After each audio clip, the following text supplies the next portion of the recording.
On the edge of a field, a deep mountain lake ringed by majestic peaks, the kingdom of Arendelle was a happy place. During the day, shopkeepers, fishermen, and ice sellers kept the city bustling. At night, the northern lights often lit up the sky in beautiful patterns. The rulers of Arendelle, the king and queen, were kind. Their young daughters Elsa and Anna were the joy of their lives. The older daughter, Princess Elsa, had a magical secret. She had the power to create snow and ice. Anna adored her big sister and wanted to spend every minute with her. One night, Anna convinced Elsa to turn the great hall into a winter wonderland.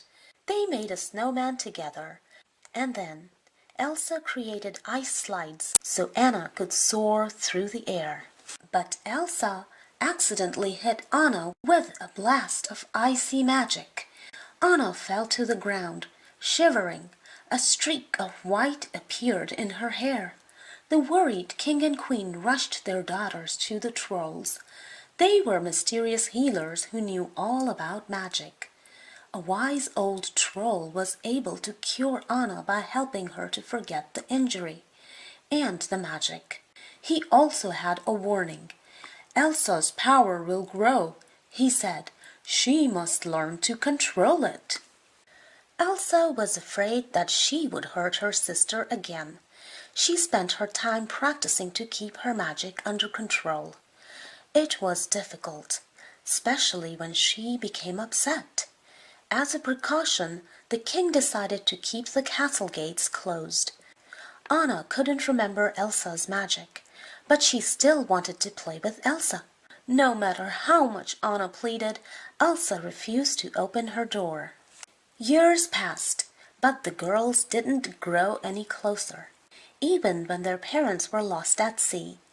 Then one summer day, it was time to crown Elsa as queen. Guests from far away sailed to Arendelle for the coronation.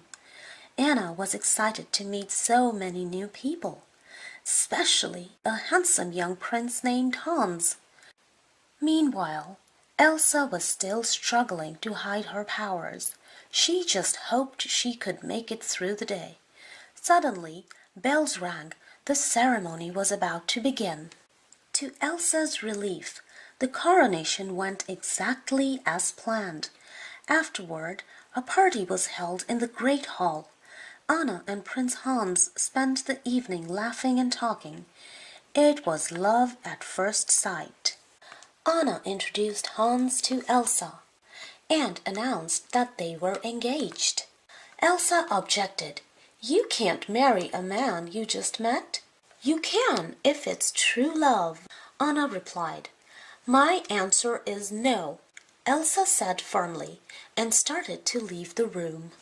Anna couldn't believe that Elsa was walking away without talking to her. Feeling upset, she grabbed Elsa's hand and accidentally pulled off her glove. "Why do you shut me out?" Anna asked. "Enough!" Elsa cried. Suddenly, an icy blast shot from her uncovered hand and coated the room in ice. Everyone stared in shock. Frightened by her own power, Elsa fled from the hall. As she ran through Arendelle, everything froze around her. "Stay away from me!" Elsa warned her subjects. She didn't want to hurt anyone. The townspeople were confused and afraid. "Monster!"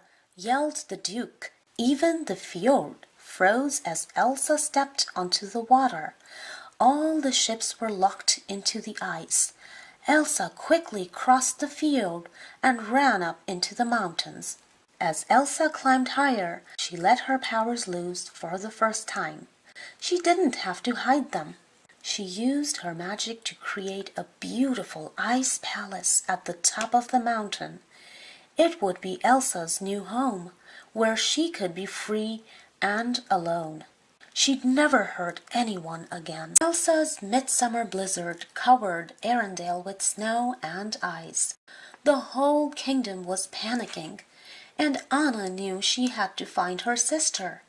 Leaving Hans in charge of the kingdom, she rode into the mountains, but her horse got scared and threw her off.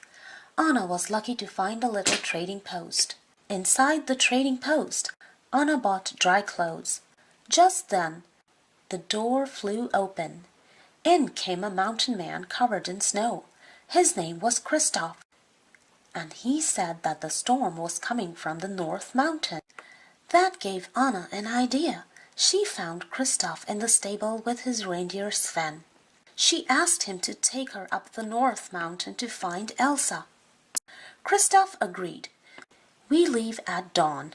"No," said Anna, "we leave right now." As they headed up the mountain, Anna explained how her sister had started the storm, and she told Kristoff about her true love Hans. Suddenly, a pack of wolves began to chase them.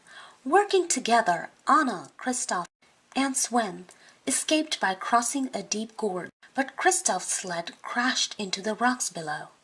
By dawn, they were almost at the top of the mountain. They looked down toward Arendelle. It was covered with storm clouds. Here it was an icy wonderland. "I never knew winter could be so beautiful," Anna said. "But it's so white," added a voice. "How about some color?" "I'm thinking crimson or chartreuse." It was a living snowman. "I'm Olaf," he said, explaining that Elsa had made him. Anna asked Olaf to lead them to her sister. "We need Elsa to bring back summer." Olaf grinned. "I've always loved the idea of summer," he said, "the warm sun on my face and getting a gorgeous tan." "I'm guessing you don't have much experience with heat," said Kristoff, smiling. "Nope," Olaf replied. "Come on, let's go bring back summer." Olaf led Anna and Kristoff to Elsa's palace. "Now that's ice," marveled Kristoff. Anna told Kristoff and Olaf to wait outside. "The last time I introduced her to a guy, she froze everything," said Anna. Elsa was surprised to see Anna, and was afraid of hurting her with her icy powers. "You should go, Anna," Elsa warned. "I'm too dangerous."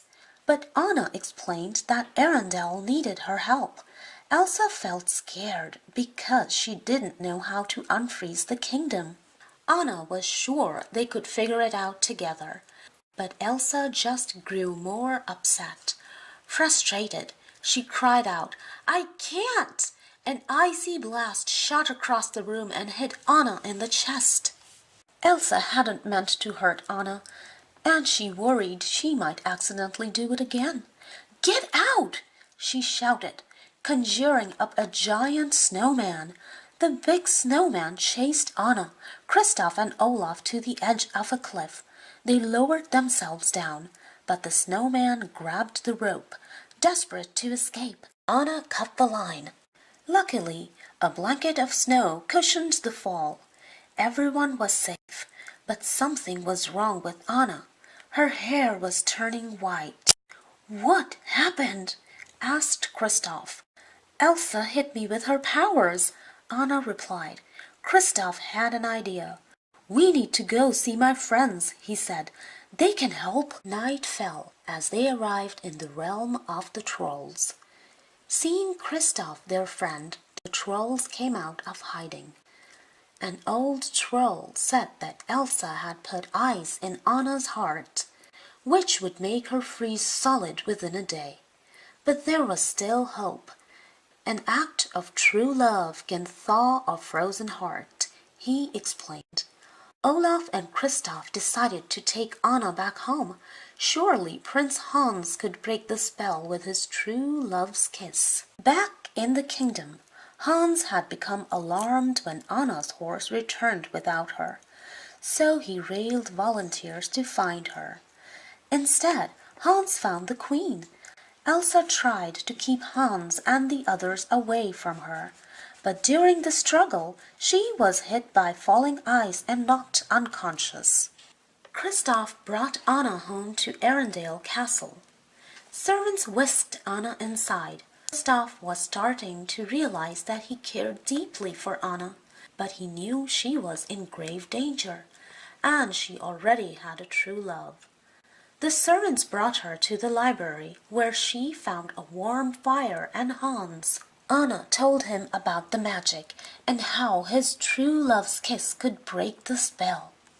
"Oh, Anna," Hans said with a sneer, "if only someone loved you." As he dozed the fire, Hans explained that he had only been pretending to love Anna in order to take over Arendelle. All that was left, he said, was to get rid of Elsa. "Summer will return, and the kingdom will be mine." "You can't!" gasped Anna, as the ice slowly spread through her body. Hans' search party had brought Elsa down from the North Mountain and imprisoned her in the castle. But while in the cell, Elsa's fears that she might hurt the kingdom had grown, and so she had her magic. Finally, her powers had burst through the walls. When Hans went to the queen's cell, Elsa was gone. Meanwhile, Olaf had arrived just in time to help Anna escape from the castle. The little snowman realized that Kristoff loved Anna, which meant Kristoff's kiss could break the spell. Anna, nearly frozen, moved slowly across the field toward Kristoff. But then she saw something else. Hans was about to strike Elsa with his sword. With all her remaining strength, Anna threw herself in front of Elsa. Hans brought his sword down just as Anna turned to solid ice. With a resounding clank, the blade shattered. Elsa spun in surprise, then threw her arms around Anna's frozen figure. "Oh, Anna!" she sobbed. Suddenly, Anna began to thaw. "Elsa!" whispered Anna, blinking. An act of true love can thaw a frozen heart, Olaf said, suddenly realizing what had happened. With her sacrifice, Anna helped her sister see that love was more powerful than fear. As Elsa's fear faded, love filled her heart and the winter snows began to melt. After the field melted, the visiting ships sailed away, and Olaf was finally able to enjoy summer. Thanks to a snow cloud that Elsa created for him, Anna gave Kristoff a new sled, but he wasn't anxious to leave, especially when Anna surprised him with a kiss. Elsa made an ice skating rink in the castle and threw open the gates. Everyone had a wonderful time skating with Queen Elsa and Princess Anna. At long last, the kingdom of Arendelle was a happy place once more.